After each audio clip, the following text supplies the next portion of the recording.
You are eager to move and feel like an athlete again, but you're afraid to because you've been given misinformation, outdated recommendations, flat out lies, all the things that we like to call the nope. In this series, we will debunk the nope, transform it into hope, allowing you to reclaim your birthright of healthy and athletic. Don't forget to subscribe and share so that you and your friends are not missing out on any of this content. We want you to become a lifelong athlete. Let's get to it. Hey, Brandy, what's today's nope? Today's nope is that impact exercises will wear out your joints sooner.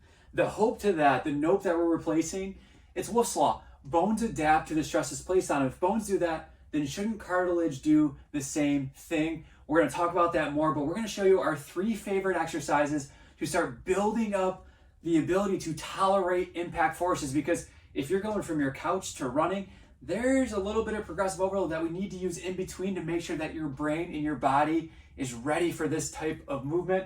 So Brandy, go ahead, head to the floor. Our first one that we're going to do is bridging, which you've probably seen bridging before. You lift the hips up into the air, dig the feet into the ground, but we're going to add an impact component to it, which is going to be first just marching. So Brandy's going to lift her hips, and she's going to lift one leg up, back down to the floor, and then the other one. She's going to pick the pace just to get started.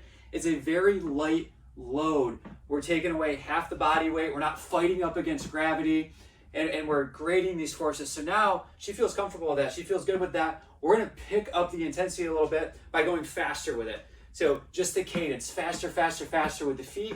And then the next progression from this is going to be a big kick, switching into the air. Think of like you're sprinting, the legs are switching. We're getting good impact through that. Go ahead and rest. We're getting good impact through the legs. When we go to run, it's going to be anywhere, depending on the joint or the muscle you're looking at, 5 to 10 times body weight. In this position, we're not taking on 5 to 10 times body weight. We're limiting it to build it back up. So that's one of the first ones we're going to use. Second one, we're going to come back up. This one is called a snap down. You're going to go hands in the air, and then you're going to thrust your arms down and land in a squat. We're now up against gravity. Go ahead, keep working through those, Randy. We're up against gravity. We're adding more force that's going through the lower extremities to start to tolerate these impact forces more. You might be wondering, can I actually get back to impact exercises? Can I actually get back to running? We're going to answer that here in a second. Brandon, you're doing great with those. Now let's go to a split stance where you're here and you're going to land in this position. So we're loading the front leg more. We're grading the forces of impact. Brandy's going to work through those, and she's getting real good at them. So then she's going to go to a one-leg landing. On this one, why are we doing snap downs first? You want to check the brakes before you check the accelerator, and that's what Brandy's doing. She's checking her brakes. Think of when you were growing up, or if you have kids or nieces or nephews or grandchildren, they don't jump up to the table first. They climb up to the table, jump off of it, intuitively checking their brakes before they check their accelerators. Great job, Brandy. So you can see she went from 2 legs to a split stance to then 1 leg. Again, increasing the amount of impact forces because we need to get up to near 5 to 8 to 10 times body weight, again, depending on the joint and the muscle. Last one that we like to use in our impact loading progression is banded jumps. So Brandy's gonna head over here. We have a band around a pull-up bar.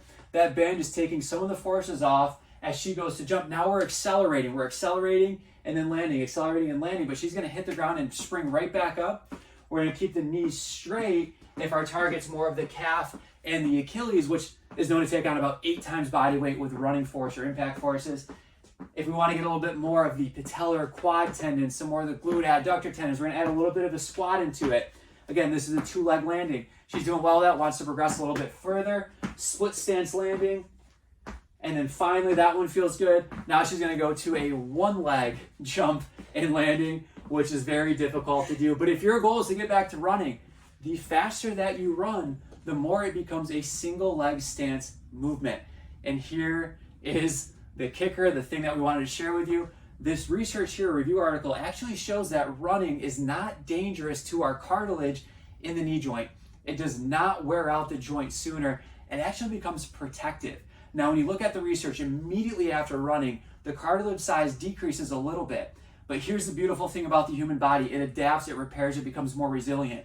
So when you look at it longer term, the cartilage actually builds up to become stronger and more robust. And here's the best part. It doesn't matter your age. It just matters that you're doing it. So we hope that this video gets you excited to take on impact exercises and to not be afraid. Not to mention osteoporosis and building bone mineral density. What a better way to do that than these impact exercises? And again, you want to grade them appropriately. You don't want to just get off the couch and go for a max effort jump or run, but build up these forces to get ready.